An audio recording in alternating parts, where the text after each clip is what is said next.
recruit stands in complete darkness. Thick smoke blinds him. I do not care. Are you telling me? Are you telling Petty Officer? Or are you telling your CLS? Tell the CLS! He can't see his hands. The air is toxic. I'm dying! People are dying! Somewhere ahead, flames roar. His brain screams one command: run. His training has spent 8 weeks teaching him to do the opposite. He moves forward into the fire. This is a training facility in Groton, Connecticut. This recruit is preparing to do something only 1% of the U.S. Navy will ever do: live for 3 months inside a sealed steel tube, hundreds of feet below the ocean surface, with no sunlight, no privacy, and no way out. Submarine duty is volunteer only. Every sailor aboard raises their hand and asks for this life. The Navy has built a pipeline to prepare them. The U.S. Submarine Force operates on one fundamental principle: self-selection. No one is assigned to submarine duty. The Navy has learned that forcing someone into confinement creates a liability. One unstable sailor in a sealed environment threatens the entire crew. The filtering begins before training starts. Every prospective submariner undergoes a battery of psychological tests. They are screened for claustrophobia, depression, anxiety, and an inability to handle stress or monotony.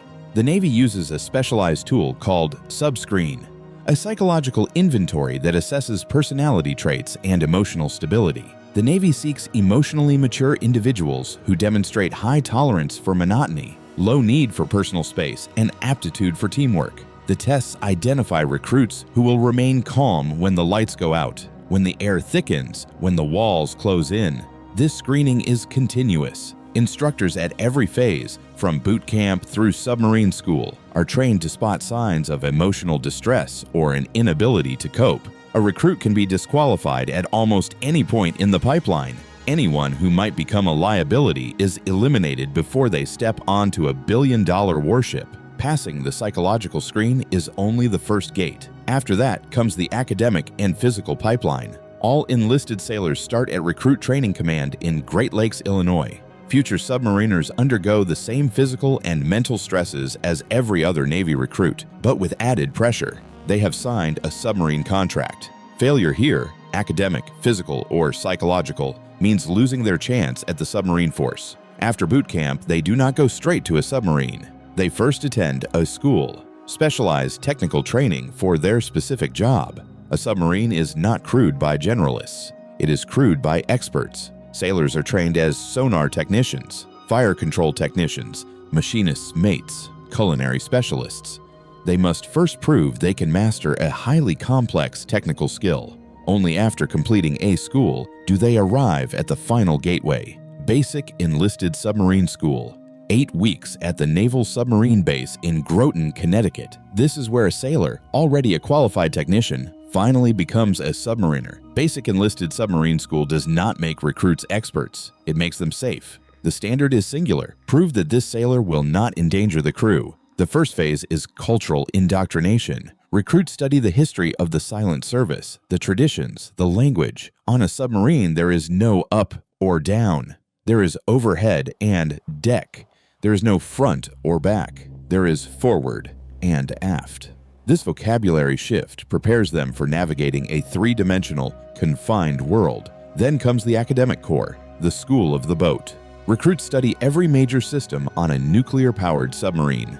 A culinary specialist must understand the basics of the sonar system. A sonar technician must understand the basics of the nuclear propulsion plant. In an emergency, the nearest person must be able to respond. If a pipe bursts in a compartment, there is no time to wait for a qualified machinist's mate. Everyone on board must know how to identify the alarm, locate the nearest valve, and take initial action. The curriculum covers submarine design, atmospheric control systems, ballast systems, communications, and basic naval operations. This phase builds the foundational knowledge for survival. But knowledge alone is not enough. The heart of BESS is hands-on, high-stress training in 3 critical areas: firefighting, flooding, and escape.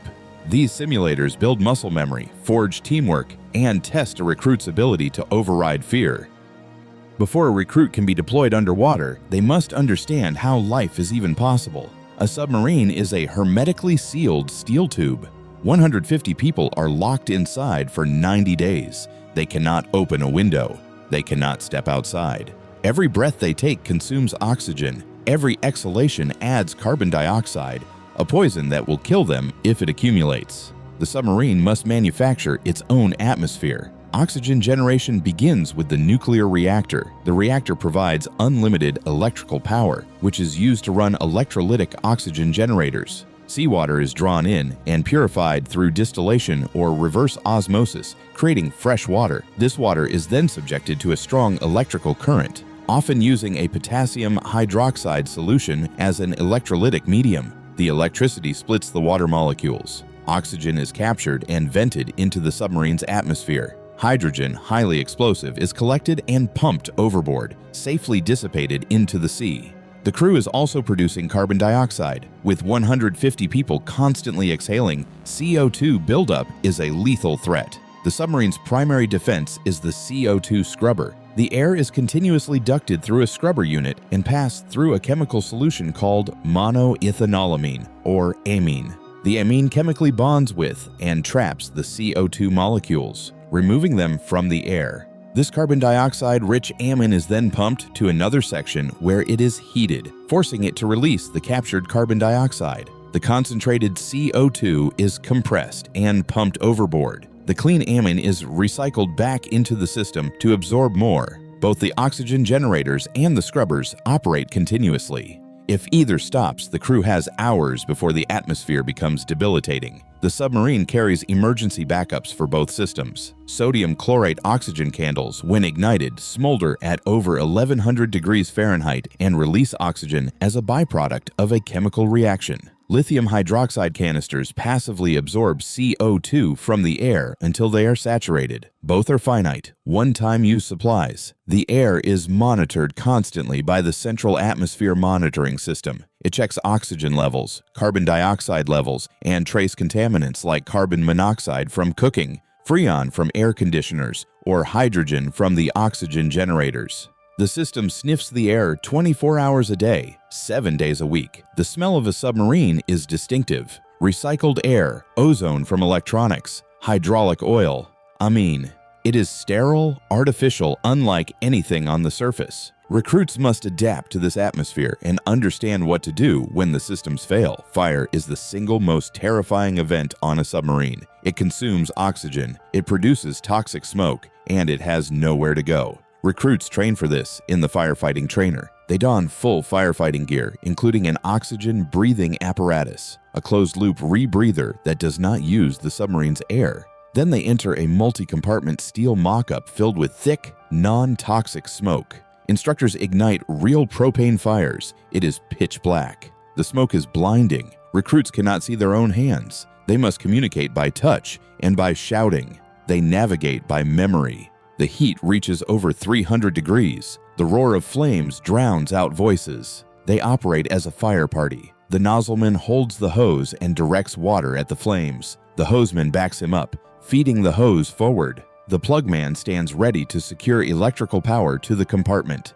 Every member has a role. If one person freezes, the entire team fails. The drill conditions recruits to advance toward flames instead of retreating. Biology screams at them to flee. The training builds a response that overrides that instinct. They move forward. They rely on the team. Recruits repeat this drill until the response becomes automatic, until moving toward fire feels natural, until the fear is manageable. The second catastrophic threat is flooding. The training for this is arguably the most physically and psychologically demanding test at best. The wet trainer is a 2-story, 40-foot-long submarine compartment mock-up. It is designed to be flooded with 50,000 gallons of 50-degree water. Alarms blare. Instructors watching from catwalks trigger multiple types of leaks simultaneously. A pipe ruptures, sending a high-pressure jet of water across the room. A hull breach gushes thousands of gallons per minute from a jagged hole.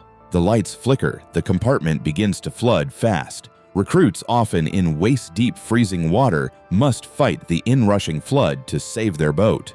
They do not use high-tech tools. They use brute force and proven simple materials. They hammer conical wooden plugs into round holes. They use box or blanket patches, gasketing materials held against the hull by the water pressure itself. They build shoring, metal beams and wooden blocks braced against a bulkhead or hatch that is groaning and buckling under the pressure of the water. This is a race against time and physics. The water is freezing.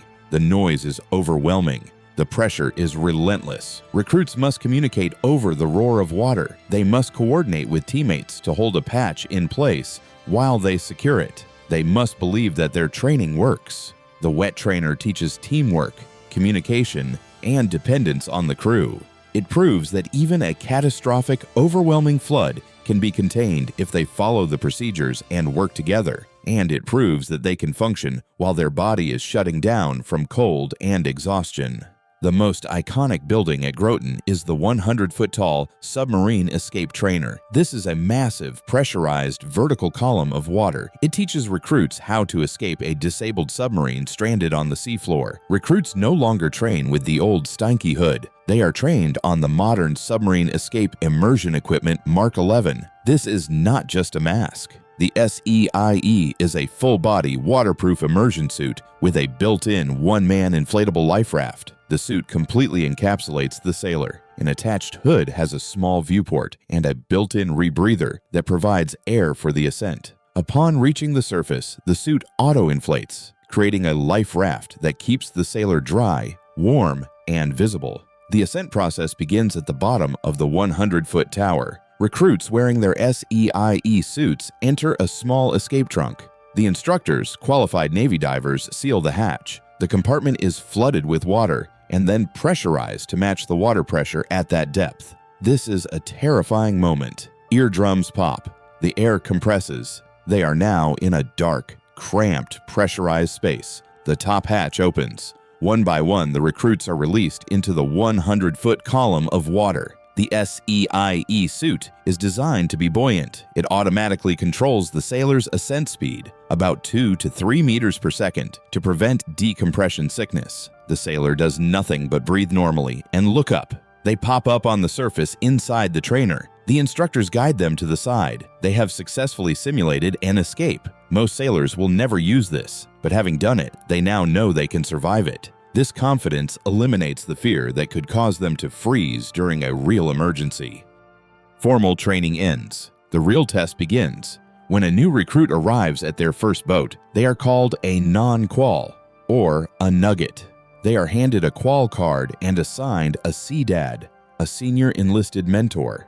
Their one and only job outside of their watch is to get qualified and earn their dolphins, the submarine warfare insignia. They must hunt down a designated expert, a qualification petty officer, for every single system on the boat.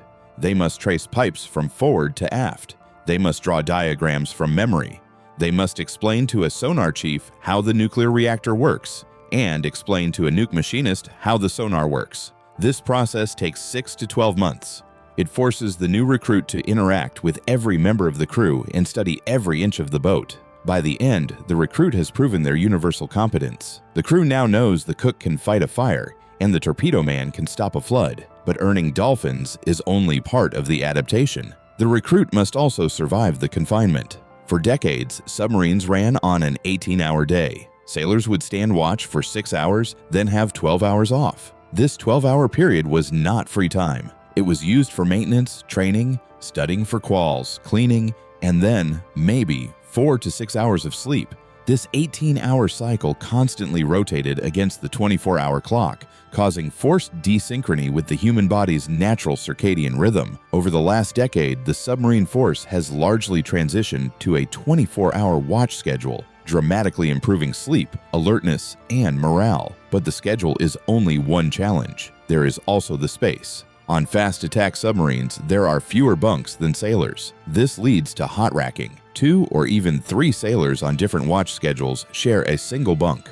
When one sailor finishes their watch and gets up, their rackmate gets in. The bunk is literally still warm. Personal privacy is non-existent. The only private space a sailor owns is a small storage pan under their bunk and the 2-foot-high space of their rack, closed off by a curtain. Sailors turn sideways to pass people in the 3-foot-wide passageways. This enforced intimacy requires a complete suppression of ego and a high tolerance for others. And then there is food. Submarine crews get the highest food budget per sailor in the fleet. This is not a luxury. It is a necessity. On a 90-day patrol with no sunlight, no internet, and no family contact, food is the single most important morale factor. The galley serves 4 meals a day to accommodate all watch schedules, but a submarine cannot be resupplied. It leaves port with everything. Fresh food, fruit, vegetables, eggs, milk is eaten in the first 2 to 3 weeks. After that, the crew transitions to frozen food, shelf-stable milk, and canned goods. There is not enough formal storage for the entire loadout. The solution: store it everywhere. Cans are stacked in passageways, in berthing, in unused shower stalls, in the engine room. Sailors lay plywood or cardboard over the large cans, creating a new raised floor. A common saying among submariners: you know you're getting close to home when you can see the deck. The recruit has walked into fire and fought a flood in freezing water. They have escaped from a pressurized compartment 100 feet underwater. They have studied how machines manufacture breathable air from seawater and scrub poison from their lungs. They have spent 6 to 12 months studying every system on the boat. They have earned their dolphins. 149 people now depend on them. They have hot-racked with strangers, slept 4 hours a night, eaten canned food for months, and lived without sunlight. And when they surface after 90 days, they have done something 99% of the military will never do. They have lived in a machine. They have mastered confinement. And they have brought everyone home. That is why they stay.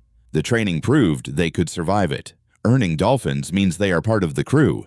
When the hatch opens and sunlight floods in, they know they belong to something only 1% will ever understand. They volunteered for this, and they survived it.